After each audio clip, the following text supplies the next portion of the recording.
In the shadowy streets of Prakanong, Bangkok, a chilling tale has been whispered for generations, a story so terrifying it has transcended time and become one of Thailand's most infamous legends.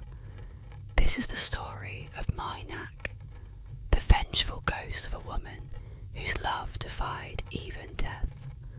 The legend begins during the Ratanakosin era, when Nak, a young and devoted wife, lived with her beloved husband Mak in a small home near the Phrakanong Canal.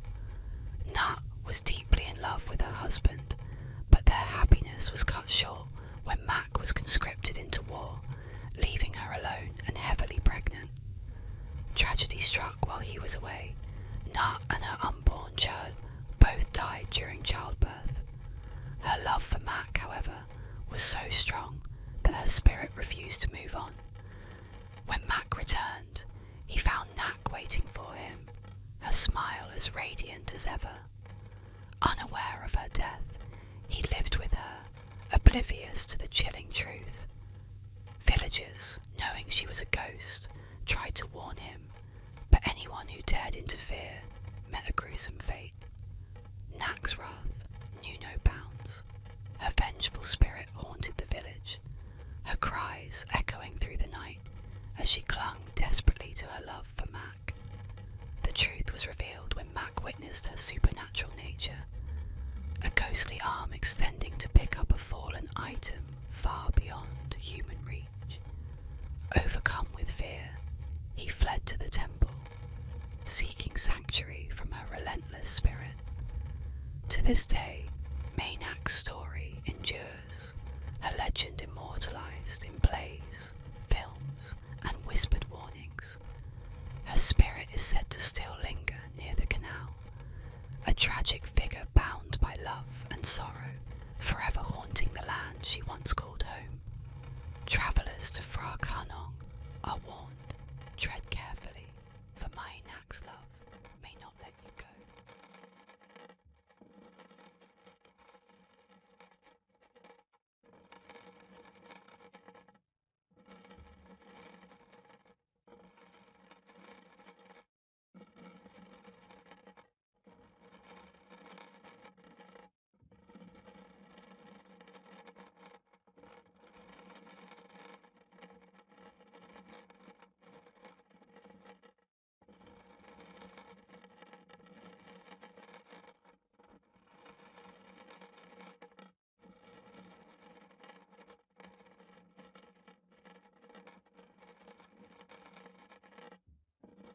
In the shadow-laden landscape of American folklore, few tales evoke the chill of the Crybaby Bridge.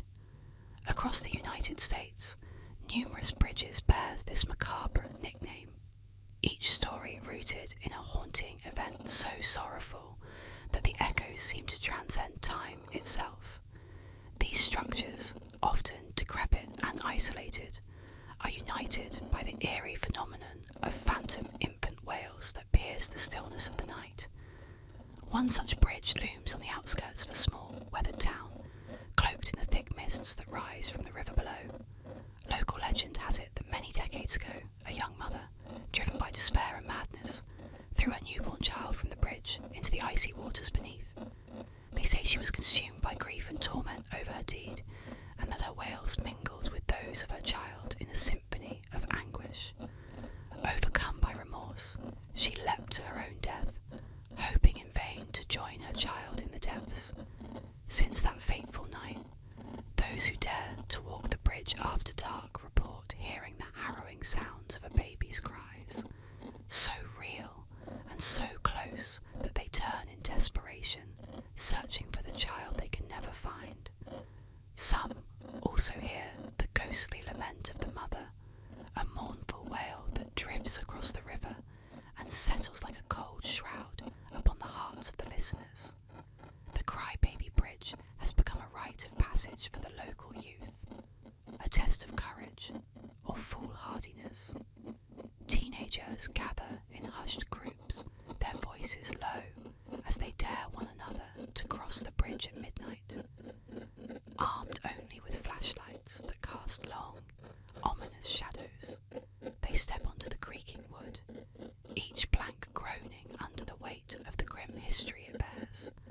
As they reach the centre, where the river runs darkest, the cries begin. At first, a soft whimpering. It soon swells into a crescendo of screams, so visceral that many flee in terror, swearing never to return. Others speak of seeing a spectral figure of a woman, her gown flowing and pale in the moonlight, her arms reaching out for the child she will never hold again. Cameras and phones, intended to capture proof, inexplicably fail, leaving only the memories of those haunted by what they have experienced. The Crybaby Bridge serves as a stark reminder of the past's grip on the present, its story passed down through generations as a chilling warning. It is a place where the boundary between this world and the next is thin, where sorrow and tragedy are etched into the very landscape, and the cries of the lost are never far from earshot. Tonight, we bring you the amusing tale of the baby train. Relax as we explore this light-hearted urban legend of how a simple train whistle led to an unexpected baby boom.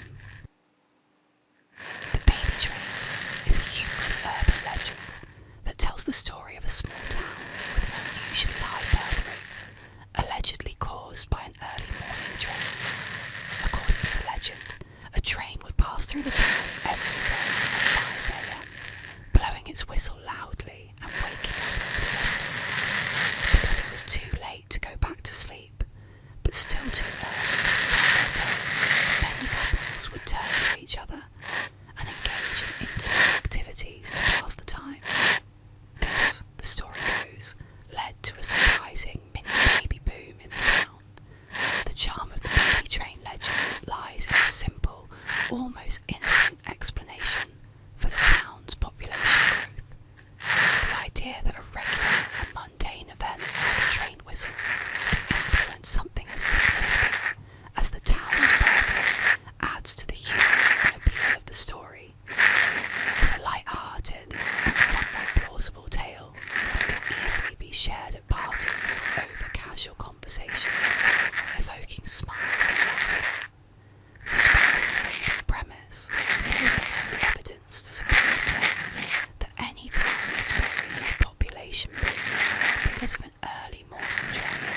Like many urban legends, the baby train story likely originated as a joke or exaggeration and spread through word of mouth, gaining momentum as people enjoyed its quirky logic. Over time, it became a part of urban folklore, continuing to circulate despite the lack of factual basis. Ultimately, the baby train remains a playful legend, a reminder of how easily a funny story can take on a life of its own, even when it's based on nothing more than a clever idea. While there may not be a real town with a baby boom caused by a train whistle, the legend endures as an example of how myths and tales can blend everyday life with unexpected outcomes.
Let's explore the eerie legend of the Bandage Man, a mysterious figure said to haunt the coastal roads of Oregon.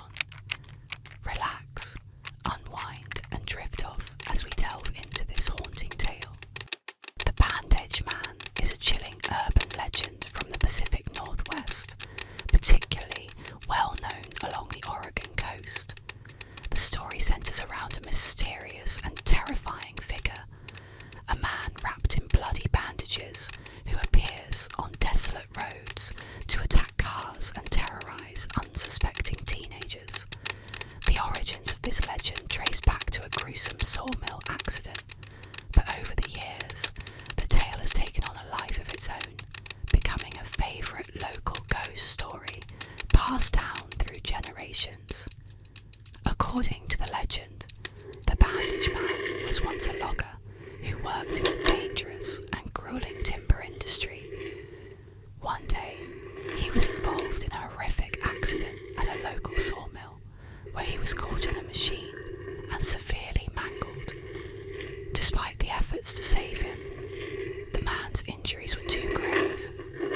He was wrapped in bandages from head to toe in a desperate attempt to treat his wounds, but he ultimately succumbed to his injuries.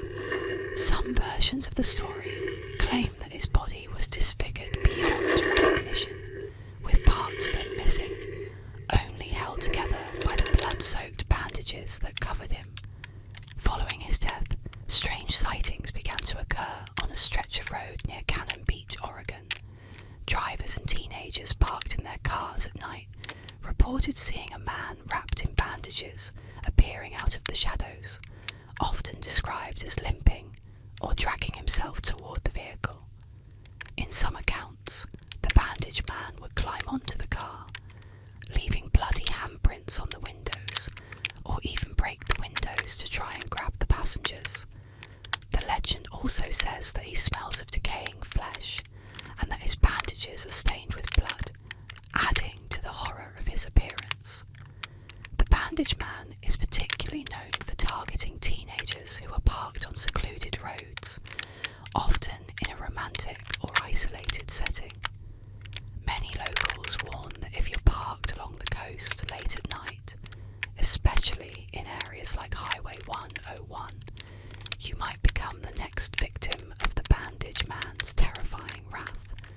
In some versions of the story, he's said to disappear without a trace as quickly as he appears, leaving only the unsettling memory of the encounter and, sometimes, remnants of his bloodied bandages.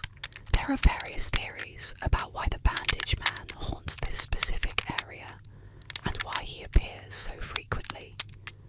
Some say that his restless spirit is seeking revenge for his untimely and gruesome death, angry at the world and jealous of those still alive.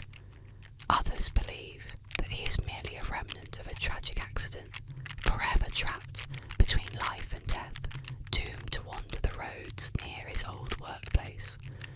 While no one has ever been seriously harmed by the bandage man, his legend has become a part of the local folklore, with many claiming to have had a close encounter with the eerie figure. Teenagers in the area continue to share stories of near misses with him, recounting their fear as they sped away from what they believed to be the ghostly figure chasing after them. Some locals suggest that the bandage man legend serves as a cautionary tale, warning young people not to linger too long on dark, deserted roads late at night. Though there is no concrete evidence to support the existence of the bandage man, his story persists, growing with each retelling. As with many urban legends, the bandage man thrives on the fear of the unknown and the unsettling idea that danger could be lurking just beyond the edge of the headlights. The remote and rugged landscape of the Oregon coast only adds to the atmosphere, making the story even more believable for those who live there. Welcome to tonight's story, The 27 Club, a calming tale of famous artists lost too soon. Relax, let go, and drift peacefully as the legend unfolds. The 27 Club is an infamous urban legend, suggesting that a disproportionately high number of famous musicians, artists, and celebrities die at the age of 27. This belief stems stems from the deaths of several well-known figures in music and art, who all tragically passed away at this age. Among them are Brian Jones of the Rolling Stones, iconic guitarist Jimi Hendrix, soulful singer Janis Joplin, punk vocalist Mia Zapata, The Doors frontman Jim Morrison, Nirvana's Kurt Cobain, painter Jean-Michel Basquiat, and most recently, singer-songwriter Amy Winehouse. The idea behind the 27 Club first gained traction in the early 1970s, especially following the deaths of Hendrix, Joplin, and Morrison, who all died within a short span between 1969 and 1971. Their youth, extraordinary talent, and sudden demises at the same age fed into the myth, making it seem like there was a pattern or curse surrounding the number 27. As more artists joined the list over the years, particularly Kurt Cobain in the 1990s and Amy Winehouse in 2011, the legend became more widely accepted in popular culture. However, despite the eerie coincidences, the notion that there is a statistically significant spike in celebrity deaths at age 27 has been debunked numerous times. Several studies have analyzed the ages of musicians' deaths and found no unusual pattern at this specific age. While the deaths of these iconic figures are tragic, they reflect a broader issue of the high pressures and risks that often come with fame, including struggles with substance abuse, mental health issues, and the chaotic lifestyle of the entertainment industry. The 27 Club endures in part because of society's fascination with early death and the romanticization of tortured artists who burn brightly before extinguishing too soon. While it's tempting to believe in a mysterious pattern or curse, the reality is that these talented individuals' deaths were the result of human vulnerabilities rather than supernatural forces or statistical anomalies. In the end, the 27 Club remains more of a myth fueled by coincidence than an actual phenomenon. Tonight we gently explore the captivating legend of Anastasia Romanov's survival. Settle in as we unravel the mystery of the lost Duchess and the hope that lingered for decades. The urban legend of Anastasia Romanov's survival is one of the most enduring and captivating stories of 20th century history. It revolves around the idea that Grand Duchess Anastasia Nikolaevna of Russia, the youngest daughter of Tsar Nicholas II, somehow escaped the tragic fate that befell her family during the Russian Revolution in 1918. While the rest of the Romanov family was believed to have been executed by Bolsheviks, rumours persisted for decades that Anastasia had miraculously survived and disappeared, living under a different identity. The legend began shortly after the Romanov family's execution. On July 17, 1918, Nicholas II, his wife Alexandra, and their 5 children, including Anastasia, were shot and killed by Bolshevik forces in a basement in Yekaterinburg. Their bodies were taken to a remote forest where they were hastily buried in unmarked graves. When the remains of the family were discovered years later, the bodies of 2 Romanov children were missing, including that of Anastasia. This fueled speculation that Anastasia had somehow survived the massacre. The mystery of Anastasia's fate took on a life of its own, with numerous women over the years coming forward claiming to be the lost Duchess. The most famous of these claimants was Anna Anderson, who emerged in the 1920s in Germany. Anderson insisted that she was Anastasia, and that she had survived the execution thanks to the help of a sympathetic guard. According to her story, she had sustained injuries, but managed to escape and was taken to safety. Her claims garnered international attention, and while many doubted her authenticity, she also attracted a significant following of people who wanted to believe in the possibility that the Romanov princess had survived. Anna Anderson's story was captivating, especially in an era still reeling from the aftershocks of World War I and the Russian Revolution. The idea that one of the Romanovs had escaped the revolution and was living in secret was an enticing fantasy for many royalists and others who were sympathetic to the Romanov family. However, while Anderson's claim seemed plausible to some, many who knew the Romanovs dismissed her story. On the windswept shores of Cape Henlopen State Park, where the Atlantic whispers ancient secrets to the rugged cliffs, there prowls an eerie phenomenon known as the corpse light. To the untrained eye, it might appear a beacon of safety, a lighthouse guiding weary travellers home. But to those familiar with its cursed history, it is a harbinger of doom, a deceptive glow that leads only to despair and death. The legend of the corpse light began in the fog-laden nights of the 18th century, a time when smugglers and pirates frequented these waters, weaving through the treacherous shoals and hidden reefs. It is said that one fateful night, a band of smugglers, heavy with illicit cargo, spied a light gleaming through the dense fog. Believing it to be the lighthouse, they steered their vessel towards it, hearts light with relief. But as they drew closer, the light mysteriously vanished, leaving them to the merciless embrace of the rocks. The ship was shattered, swallowed by the hungry sea, and all hands were lost to the depths.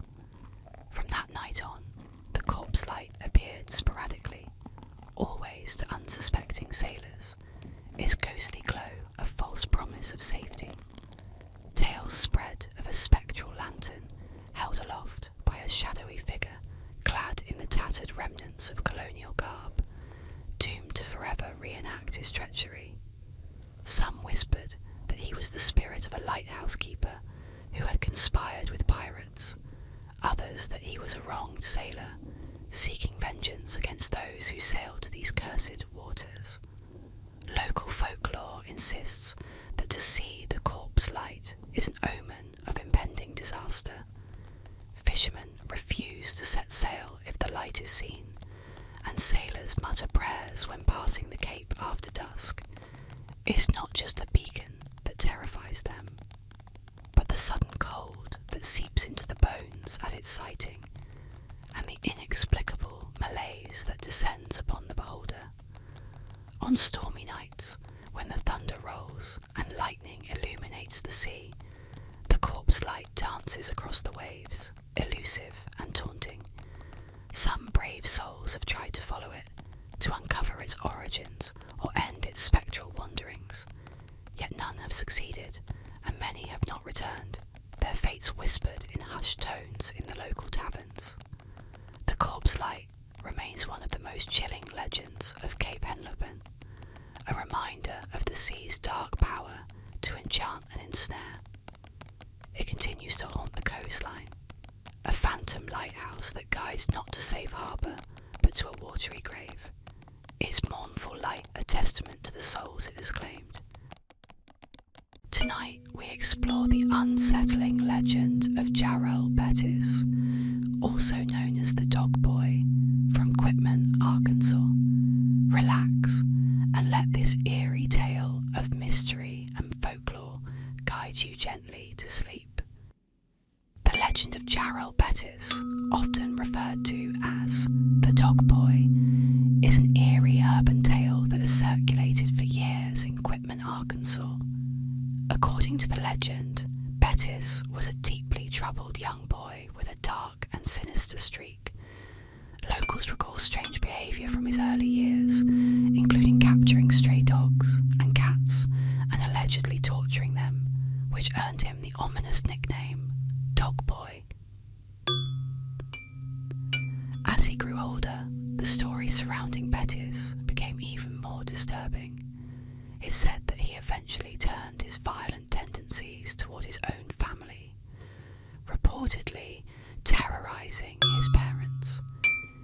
was rumoured to have kept his elderly parents essentially imprisoned in their home, where neighbours would occasionally hear strange noises or catch glimpses of unusual activity.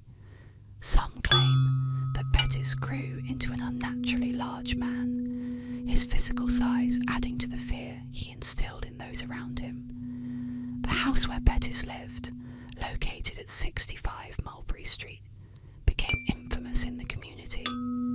People began to believe that the home was haunted, not just by Bettis's malevolent presence, but by the spirits of the animals he had tortured over the years. After his parents passed away under mysterious circumstances, rumours swirled that their deaths were linked to his abusive behaviour. Though much of the story is based on hearsay and local gossip, the legend of Gerald Bettis persists in Quitman.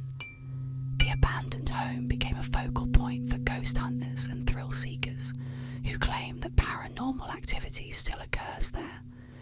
Whether fact or fiction, the tale of the dog boy remains a haunting part of the town's folklore, a chilling reminder of the blurred line between reality and myth.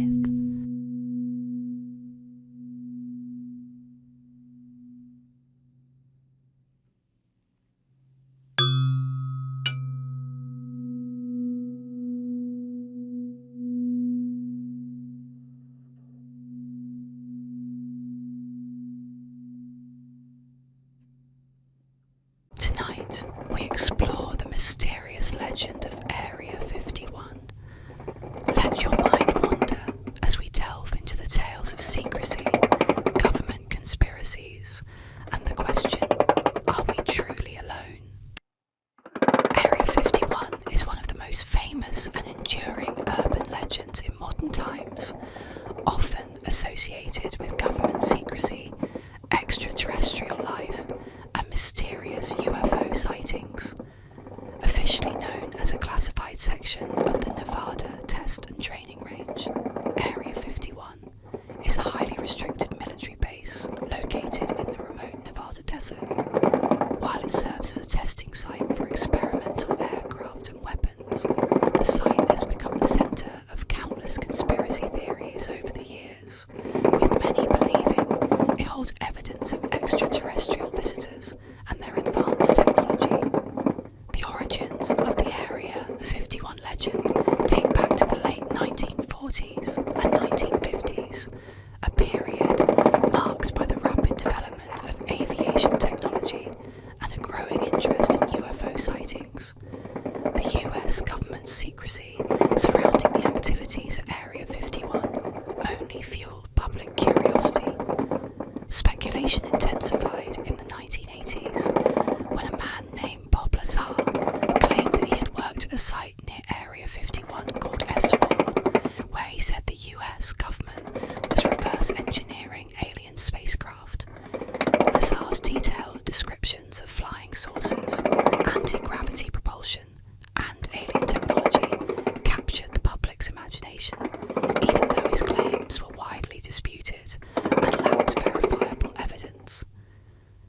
Over the decades, Area 51 became a symbol of government cover-ups, and the idea that the US military was hiding knowledge of extraterrestrial life. UFO enthusiasts believe that Area 51 holds physical evidence of alien visitors, including crashed UFOs, and possibly even the bodies of extraterrestrials. Many also connect the base to the infamous 1947 Roswell incident, in which a mysterious object crashed in New Mexico. While the government eventually explained that the object was a weather balloon part of a classified project, many still believe it was an alien spacecraft and that its wreckage was transported to Area 51 for study. In addition to Lazar's claims, there have been numerous reports of strange lights and unidentified flying objects near Area 51, further fueling the legend.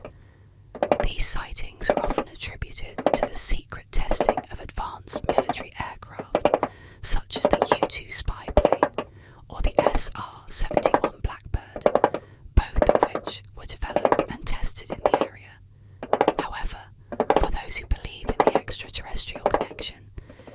explanations are seen as mere cover stories.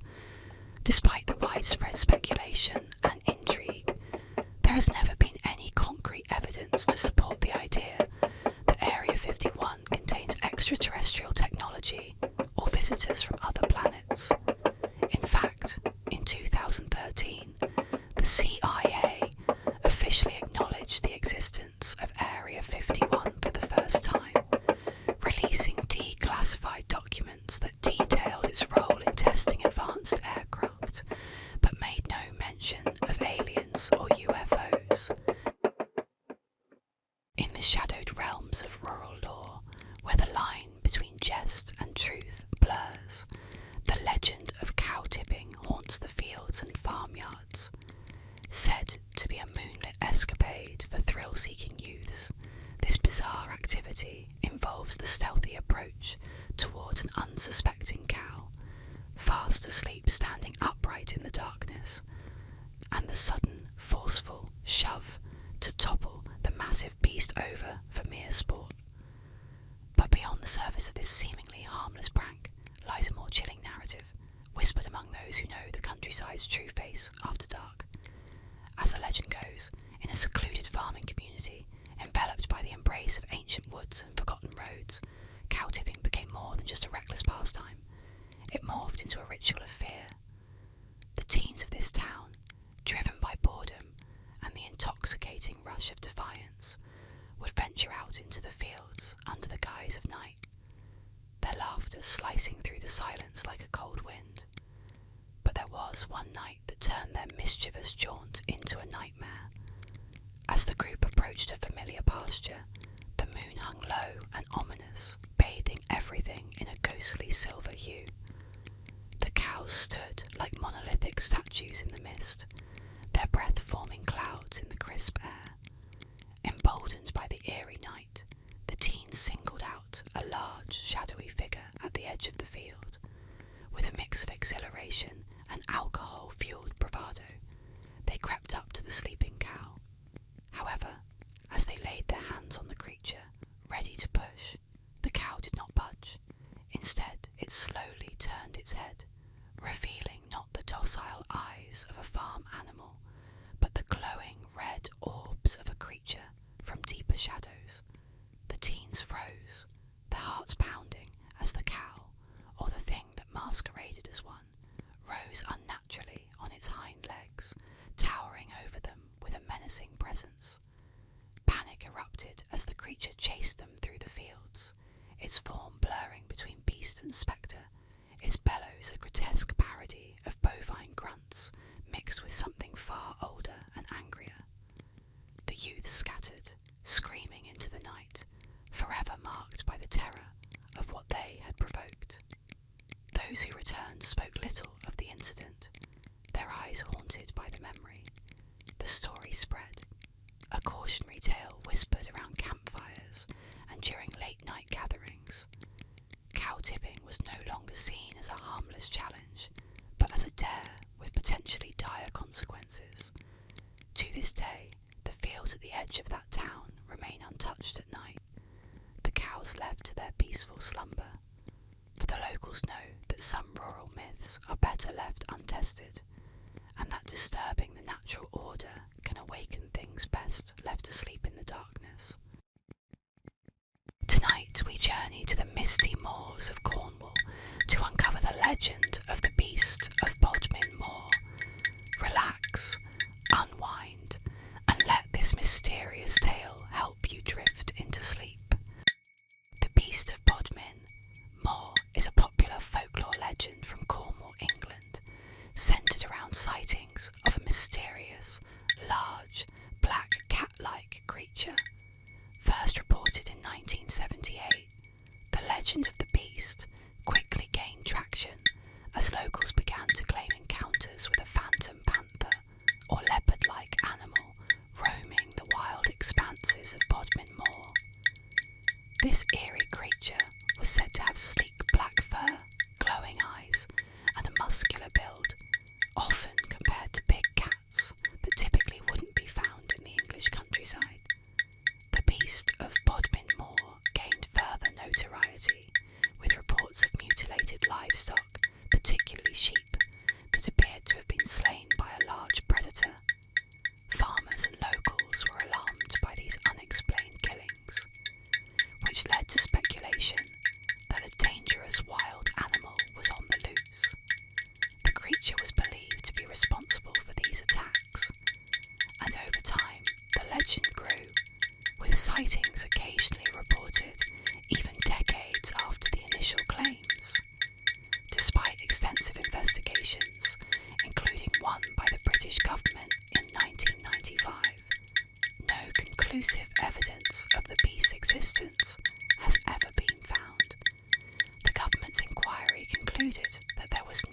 verifiable proof of big cats living in the area, though this did little to dispel the legend. Some suggest that the beast might be an escaped exotic pet, while others believe it's purely myth. To this day, the beast of Bodmin Moor remains a staple of local folklore, continuing to spark curiosity and fear among both residents and visitors to the moor, adding a layer of mystery to the rugged landscape of Cornwall.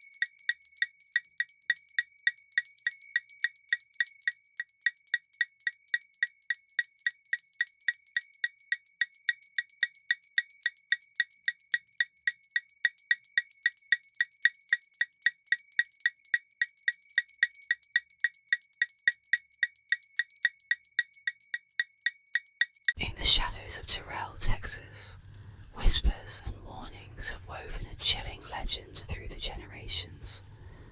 A tale that clings to the fringes of nightmare and reality. They call her the Candy Lady, but behind the innocuous name lurks a sinister spectre named Clara Crane, whose story has haunted the town for over a century. The legend began in the early 1900s, when children in Terrell started to vanish without a trace. Desperate parents scoured the land, dredging the creeks and combing through the thickets, but none could unearth any sign of their missing offspring. As the community groped for answers, a disturbing pattern emerged. Children reported finding candies on their windowsills, pieces of caramels wrapped in crinkling parchment paper, with tiny notes urging them to come out and play. The notes were always signed with a simple, eerie C. Whispered tales from older folks traced the unsettling gifts back to Clara Crane, a woman once known among the townsfolk. Clara, they said, had lived on the fringes of Terrell, a reclusive and peculiar widow, whose only solace after the death of her abusive husband was her young daughter. Her life spiraled into darkness when her daughter mysteriously died, with local gossip suggesting foul play. The town shunned her, whispering that she had gone mad with grief, her mind twisted by the tragedy. Some said she blamed the children of Terrell for her loss, believing they had enticed her daughter into some fatal mischief. After her daughter's death, Clara vanished into obscurity, leaving only the decrepit shell of her home as a testament to her existence.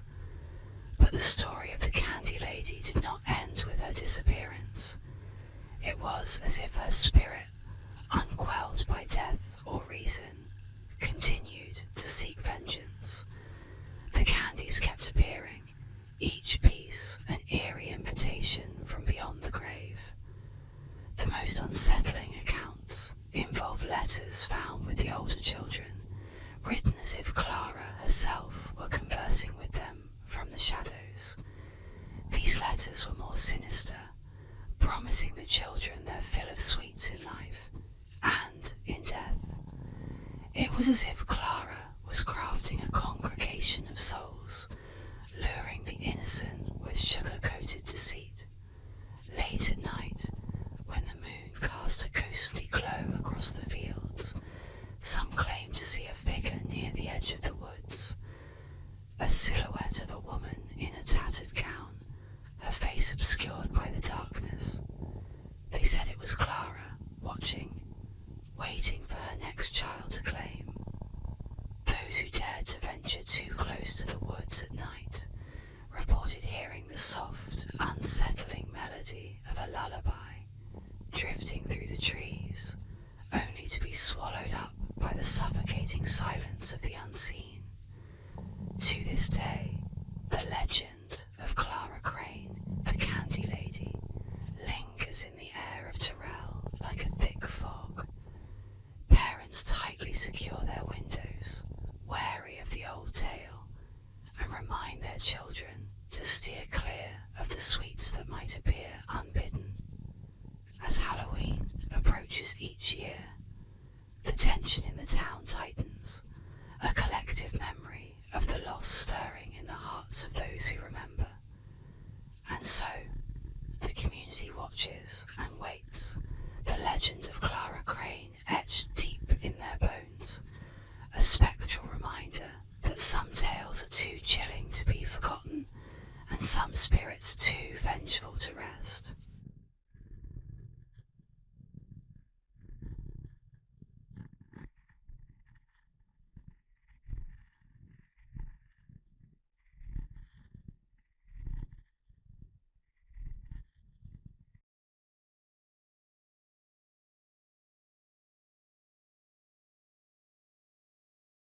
Tonight, we explore the mysterious legend of Black Aggie, a haunting statue once feared for its supernatural powers. Relax, settle in, and let this eerie tale gently guide you to sleep.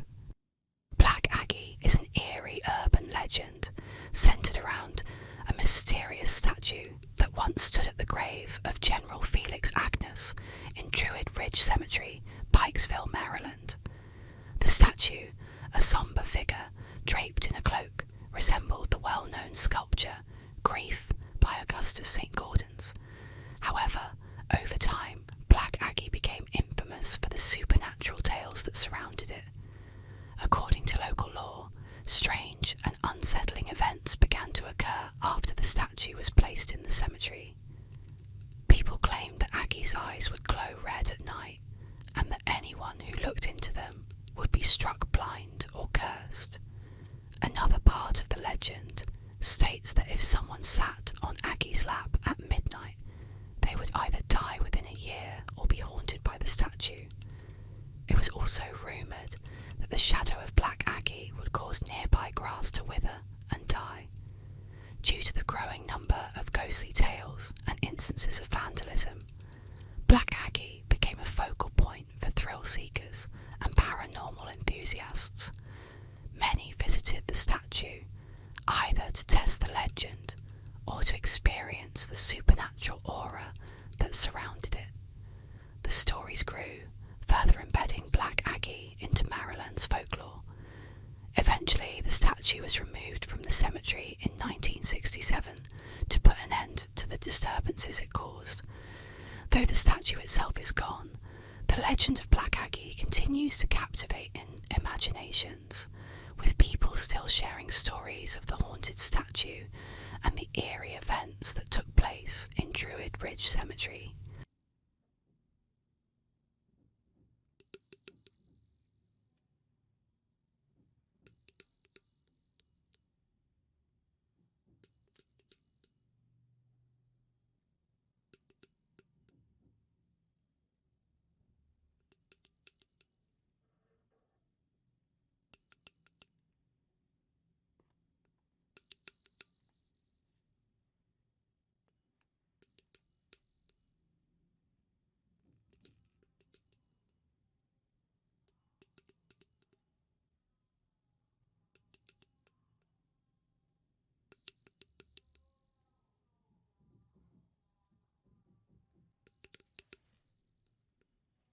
Tonight, we explore the mysterious legend of the Beast of Exmoor, a phantom cat said to roam the moors of Devon and Somerset.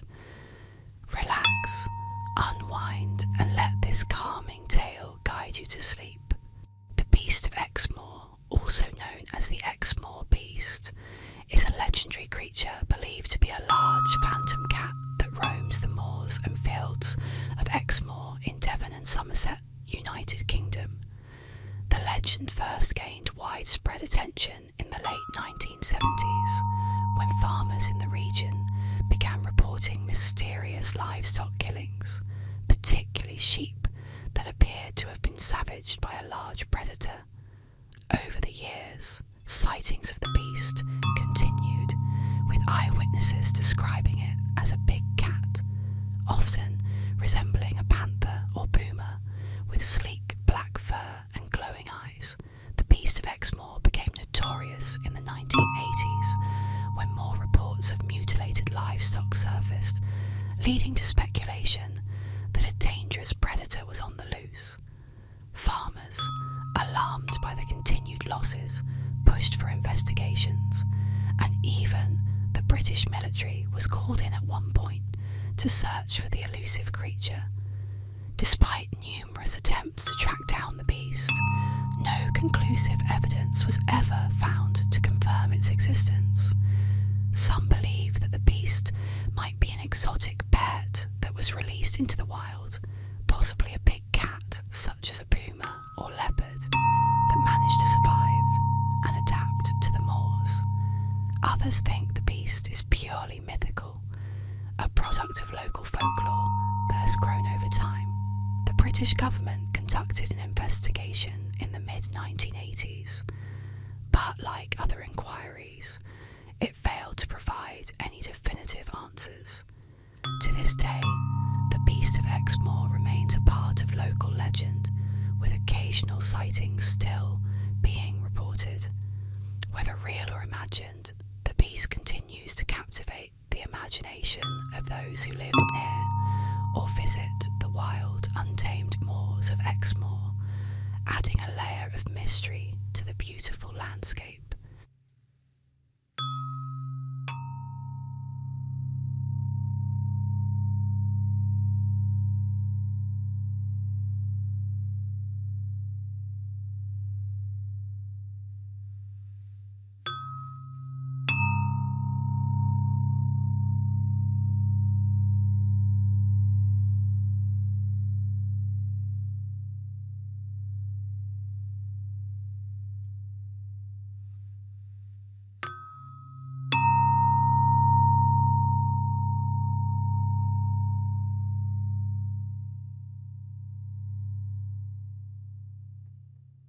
In the shadowed corridors of the uncanny, where art meets the supernatural, there echoes the unsettling legend of the crying boy.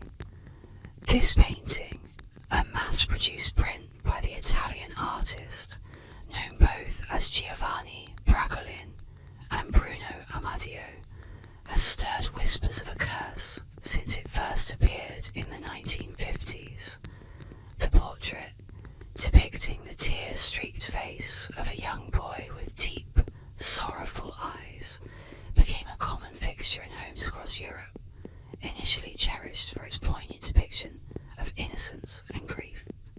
Yet, beneath the surface of this seemingly benign artwork, darker forces seem to lurk. The legend began to take shape in the 1980s, when a series of mysterious fires devastated numerous homes throughout England. Amidst the charred ruins, firefighters made a chilling discovery. While the flames consumed almost everything in their path, the prints of the crying boy survived unscathed. In one house after another, the painting was found amongst the ashes, its glass cover often the only thing left intact. These bizarre occurrences were first reported in a 1985 article in the Sun newspaper, which chronicled the strange phenomenon, igniting widespread fear and superstition. The tale grew more sinister with each telling. It was said that the boy in the painting was a foundling, taken in by Amadio, who discovered the child weeping beside the smouldering ruins of a building that had claimed his parents. Moved by his plight, Amadio captured the boy's eternal sorrow on canvas.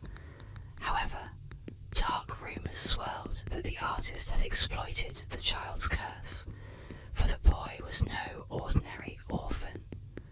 Legend had it that wherever he resided, fires of unknown origin would inexplicably ignite. As the cursed painting's fame spread,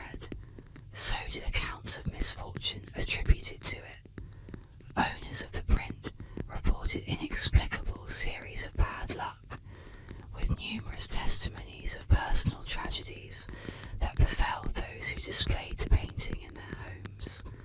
Some spoke of hearing the soft sobs of a child at night, the cries echoing through hallways, only to find the painting's eyes brimming with tears, as if the boy mourned not only his fate, but also that of those who gazed upon him. Frightened by these tales, many sought to rid themselves of the painting, yet disposing of the crying boy proved no simple task. Stories emerged of the prints being found intact at local dumps, or returning to hang on the walls they had once adorned, despite being thrown away. Others who attempted to burn the painting found that it resisted the flames, the boy's face peering out through the fire, his tears reflecting the inferno around him. Some curious souls, skeptics of the supernatural, delved into the painting's history, seeking rational explanations. They proposed that the varnish used by Amadio might have been flame retardant, a common practice among painters who wished to protect their work. Yet, no scientific explanation could fully dispel the aura of dread surrounding the image. The legend of the crying boy took on a life of its own, a modern myth that mingled fact with folklore. It became a cautionary tale about the objects we choose to bring into our homes, about the unseen energies they might carry. It warned of the grief that could spill from canvas to reality, a sorrow so profound it seemed to transcend the boundaries of art and enter the realm of the paranormal.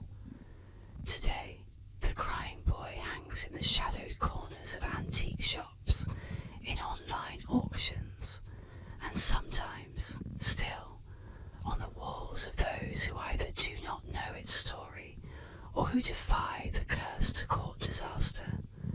Whether a true bearer of misfortune or merely a subject of one of the most unsettling urban legends of the 20th century, the painting continues to fascinate and frighten, a testament to the power of art to move, to disturb, and perhaps to curse.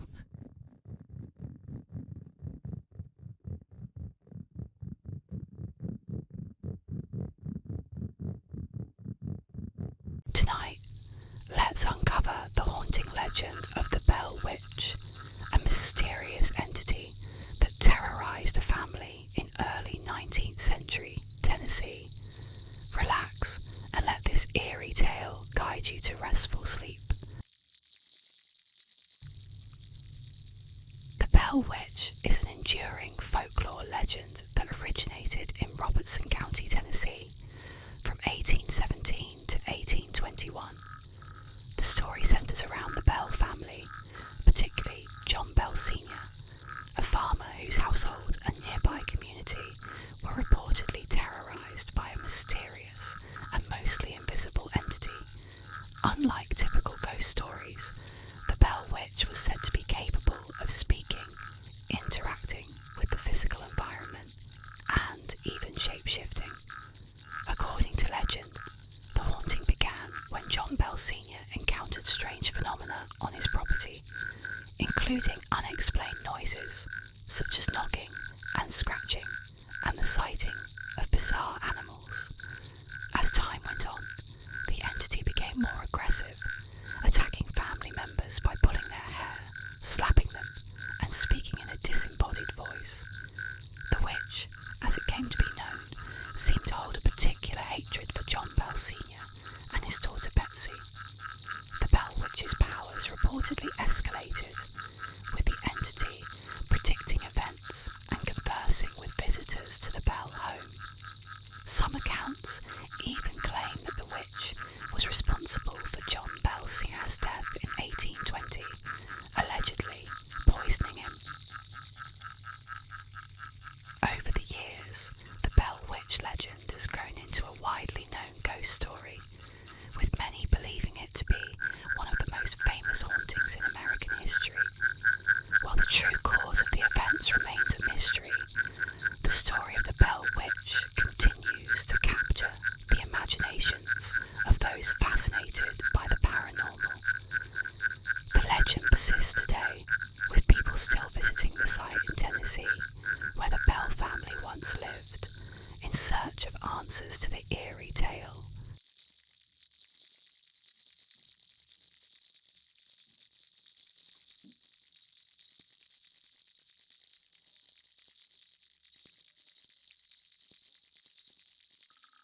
Iowa City, where the eerie legend of the Black Angel awaits.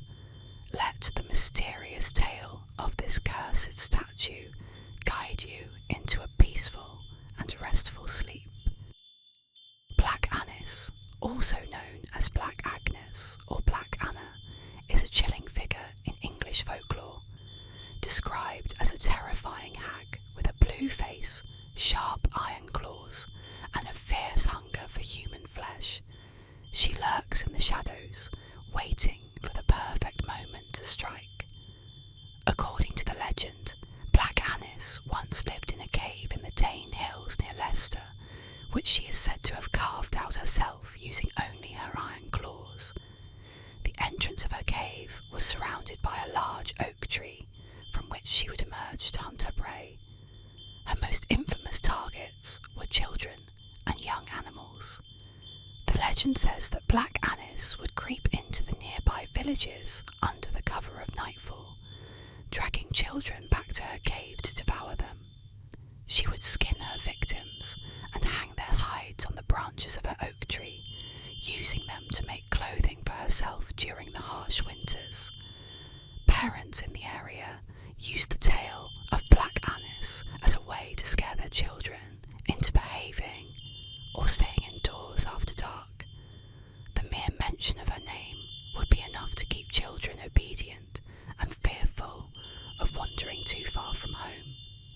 Some versions of the legend claim that Black Annis could stretch her long arms through windows to snatch disobedient children from their beds if they didn't close their shutters at night.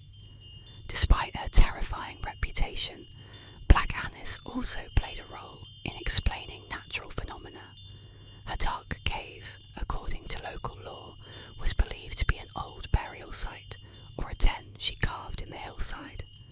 Some believed that her presence symbolised the harshness of nature, particularly the long, unforgiving winters that plagued the countryside. Over time, the tale of Black Annis grew in popularity and spread beyond the villages, becoming part of Leicester's folklore. Some say her spirit still haunts the area, while others believe she was merely a cautionary figure created to instill fear in children and protect them from the dangers of the wilderness. Today, Black Annis remains a symbol of fear and darkness in English folklore. Her legacy lives on as one of the most terrifying urban legends, reminding people of the thin line between the safety of home and the lurking dangers of the outside world.